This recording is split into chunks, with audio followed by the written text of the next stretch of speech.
A lot of people need to see a visual indicator as to what a change is going to look like while they're working.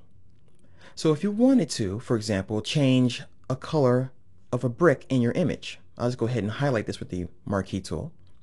And I want to see exactly what I'm going to get when I leave a tool. Variations is going to be a good choice for you.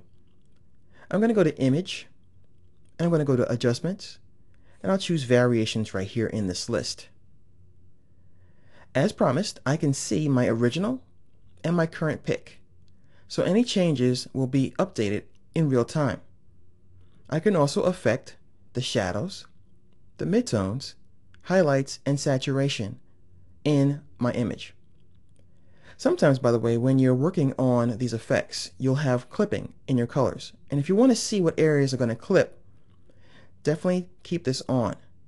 Clipping simply is a way for the computer to show you what's going to be outside of an acceptable range for an effect. In other words, you're blowing it out of proportion. So it's so advanced, so far ahead of what you were trying to do that you almost take it out of being realistic and turn it into a cartoon or pop art, as you can see here in these images. I'll turn the clipping off and you don't have any indicators here now. I can also have the effect applied in a fine or a coarse fashion.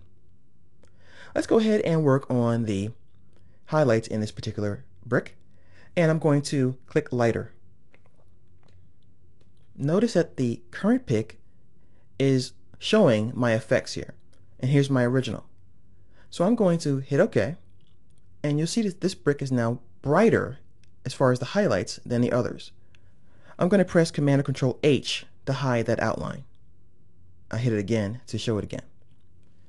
I'll return to the Adjustments Variations, and this time I'm going to show you that I can also always return to my original.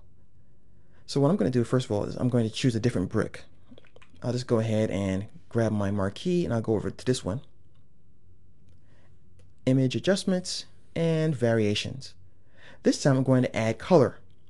So I'm going to go to Midtones and I'll go more blue, and here's my current pick. I don't have to leave this dialog box by clicking cancel to change back to my original.